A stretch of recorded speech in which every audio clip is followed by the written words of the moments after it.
Pois é, pessoal, finalmente o Felca se pronunciou, né? Recentemente a internet brasileira parou com o que está sendo chamado de Lei Felca. E nada mais justo que ele falasse sobre isso. Afinal, foi o vídeo viral dele que desencadeou todo esse fenômeno no país, não é? E a gente sabe que vídeos de pronunciamento são quase sempre ensaiados. Mas o que o Felca fez aqui com esse roteiro foi uma aula magistral de comunicação persuasiva e uso de gatilhos mentais. Então preparem-se, porque hoje vamos dissecar como ele construiu essa narrativa para, de certa forma, comprar sua opinião e brindar a própria imagem. Desde já, deixo claro que o intuito desse vídeo não é falar de política em si, muito menos atacar o Felca nem a própria lei. Como sempre, o nosso objetivo aqui é entender o que está por trás de todo o espetáculo e tirar as nossas próprias conclusões a partir daí, ok? A Lei Felca foi aplicada ontem em todo o Brasil. Eu não vou poupar palavras e eu vou dizer nesse vídeo tudo que ninguém te falou sobre o que muda na prática para você e para as crianças do Brasil. A primeira coisa que você nota quando o vídeo começa é essa nova postura do Felca, né? Aqui ele está contido e sério. Na psicologia não verbal, essa postura serve para sinalizar gravidade. Ele começa dizendo que não vai poupar palavras. Isso é um gatilho de sinceridade radical. Ele está dizendo, em outras palavras, olha, o que eu vou te contar aqui é sério, e se você me escuta direito. Ele também já se coloca como a única fonte confiável. Quem vai realmente te explicar o que ninguém falou. A frase para você e para as crianças já ativa o seu instinto de proteção logo de cara. Você fica imediatamente mais atento. Estudo, essa lei vai obrigar você a fazer reconhecimento facial. Imagina que absurdo. Isso é completamente falso. O que a lei cita de verdade, no artigo 9, parágrafo 1, mecanismos confiáveis de verificação de idade. E logo de cara ele já puxa o gatilho da autoridade técnica. Quando ele diz, isso é completamente falso, o que a lei cita de verdade no artigo 9, ele sai do papel de influenciador e entra no papel de quem estudou a fundo, mesmo não sendo especialista da área. Reparem como ele cria uma divisão. De um lado, a internet, que fala mentiras e fake news. Maldito seja o homem que criou esse termo. Do outro, ele, o único influenciador que realmente leu o documento e vai te contar a verdade. Isso serve para desativar o seu senso crítico, porque você pensa, bom, se ele leu o artigo, ele sabe do que está falando, então eu não preciso mais procurar informações por aí, nem preciso considerar opiniões de outros influenciadores. A frase imagine que absurdo ativa uma indignação rápida em você, que ele logo cura, entre aspas, entregando a explicação técnica. Agora prestem atenção onde o roteiro fica mais pesado. Ou seja, imagine que sua filha entra num site pornográfico, com cenas que nem sequer vai entender, mas nunca vai esquecer. Antes da lei, quando ela caía num site de pornografia, bastava ela clicar, sou maior de 18 anos. Após a lei, é necessário que plataformas que tenham coisas para maiores de 18 anos seja obrigado a confirmar a idade. Ele sai da parte técnica e vai direto para o sistema límbico do seu cérebro, a parte que processa emoções básicas. Ele usa descrições vívidas, uma técnica que faz você visualizar um perigo real. Quando ele fala da filha entrando em sites adultos, ele não está discutindo a lei, ele está ativando o seu instinto de proteção para que o que ele fale depois tenha mais peso. É o que chamamos de gatilho da dor. Ele faz um reenquadramento aqui. Ele transforma algo técnico e burocrático em algo que você consegue visualizar e sentir medo agora mesmo. Esse caráter de urgência, sabe? Outra coisa, você não vai mais poder jogar LoL nem vários outros jogos se você não for maior de 18 anos. É completamente mentira. O que foi proibido de fato são os loot boxes. Pois é, a Riot, no caso do LoL, bloqueou porque ela quis. Pra não precisar remover o loot box das crianças. Mas que são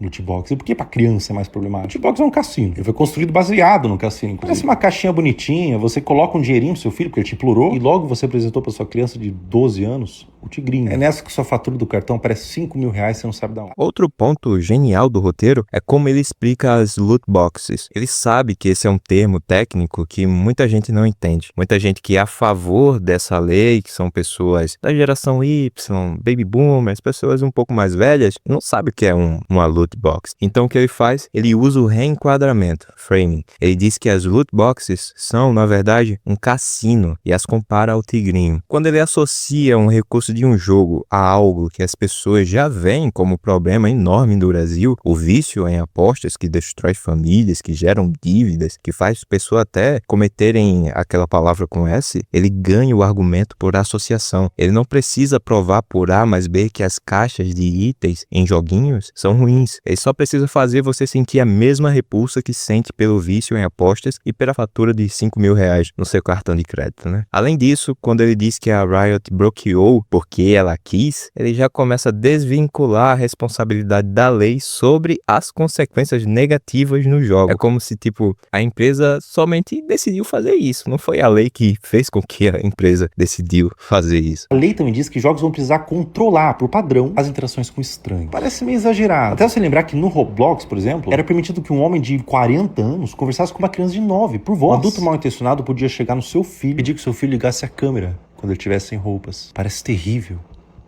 Era uma realidade. Como acontecia na prática? Um adulto entrava no jogo do seu filho, ganhava confiança e levava a conversa para WhatsApp, Discord, ameaçava, chantageava. Imagina o seu filho com um adulto desconhecido, dizendo: abre essa partezinha e manda foto. Se você contar pro seu pai que tá me mandando essas fotos, eu vou te matar. Uma criança, não mais. Se você conhece alguém contra essa mudança, desconfie. Sentiram a atenção? Esse é o efeito do gatilho da dor combinado com a identificação pessoal. Ele pinta cenários de pesadelo, ameaças de morte e chantagem emocional. Ao fazer isso, ele cria um beco moral sem saída. Afinal, quem é que vai ser contra uma lei que teoricamente visa evitar esse tipo de horror? Se você simplesmente questionar a perda de liberdade ou a privacidade que a lei pode implicar, a narrativa dele faz parecer que você está sendo permissivo com abuso infantil. Quando ele diz, se conhece alguém contra, desconfie. Ele brinda a lei de qualquer crítica imediata, rotulando o crítico como alguém suspeito. É uma manobra psicológica fortíssima. Como que vai funcionar? No artigo 16 a 18 diz: as ferramentas de supervisão parental deverão permitir aos pais configurar as opções de conta da criança ou do adolescente, identificar os perfis de adultos da quais essa criança ou adolescente interage. Minha opinião, eu gostaria de saber com quem meu filho anda falando no quarto trancado. Reparem na estrutura. Primeiro, ele cria o medo e a urgência e só depois ele entrega a solução técnica. Isso faz com que você aceite a solução com muito menos resistência. E ele ainda se humaniza dizendo, na minha opinião, e isso gera identificação. Você pensa, eu também pensaria assim. Ele sai do pedestal de quem leu a lei como se ele sentasse do seu lado no sofá como um pai ou alguém preocupado, entende? Sobre a última mentira que eu fui para os Estados Unidos, bom, eu não fui. Eu não criei essa lei. Quem criou foram os políticos. O que eu fiz foi criar um vídeo. Eu li toda a lei, longe do que falam por aí na internet. E como cidadão, passei aqui para te falar. Eu fico verdadeiramente feliz pela nossa luta e pra gente ter conseguido gerar algo assim. Agora, é uma lei. Lei. A coisa vem de um lugar positivo, de um apelo da sociedade, mas quando o político toca a mão, vira sangue. Então não bota a mão no fogo. Quem vai aplicar a lei não sou eu, e nem você, mamãe ou papai, mas sim pessoas que têm obsessão por poder. Aqui é onde a gente vê a verdadeira estratégia de sobrevivência dele. A equipe por trás desse roteiro é esperta. Eles sabem que a execução dessa lei no Brasil pode dar muito errado, gerar censura ou abusos de poder. Por isso ele usa o gatilho do distanciamento. Ele deixa bem claro, eu não criei essa lei. E solta a frase de ouro, quando o político toca a mão, vira sangue. Percebe o que ele faz? Ele se posiciona como alguém que gerou uma luta genuína e moral, mas se desvincula totalmente das consequências práticas disso. Se a lei for um sucesso, ele é o pai da ideia. Se virar uma ferramenta de perseguição política, ele vai dizer, olha, eu avisei que não botava a mão no fogo político, hein? Eu só queria proteger as crianças. Esse é o gerenciamento de crise perfeito, feito antes mesmo da crise acontecer. Mas, na teoria, eu acredito que vai ter muito mais bônus do que ônus para as crianças. Agora, na prática, quem vai dizer é só o tempo. Não vai ser eu, não vai ser o seu influenciador favorito, não vai ser a página de fofoca, e muito menos seu grupo do Zap. O tempo. Compartilhe esse vídeo e outras fontes sérias e nunca compartilhe e denuncie fake news. Essa é a misteriosa lei ECA digital. É mais séria e importante do que parece e menos terrível do que dizem. Ele encerra o vídeo dizendo que só o tempo dirá, o que é uma forma clássica de se manter neutro, enquanto parece que está sendo profundo e equilibrado. Ele termina incentivando você a compartilhar o vídeo dele como uma fonte séria contra as fake news, que é uma tentativa de reforçar a própria credibilidade uma última vez. Então, pessoal, o Felca nos manipulou? Eu diria, na minha opinião, que ele usou todas as ferramentas de persuasão que um bom comunicador, um comunicador de alto nível possui. Ele usou o medo, a autoridade, a indignação moral, a identificação e principalmente o distanciamento estratégico para construir uma narrativa que é quase impossível de atacar sem parecer um vilão. Esse vídeo é muito mais que um simples esclarecimento, um pronunciamento. É um movimento de defesa da imagem pública dele. Ele validou o sentimento de proteção atenção de todo mundo enquanto entregava a responsabilidade e a culpa futura nas mãos dos políticos e do tempo. Mas e vocês? O que acharam da postura dele? Sentiram que o medo que ele descreveu justifica todos os pontos da lei? Ou perceberam que os gatilhos foram usados justamente para a gente não focar nos problemas que ela pode trazer? Comenta aqui embaixo porque eu quero saber se o seu detector de gatilhos apitou tanto quanto o meu quando vi esse pronunciamento.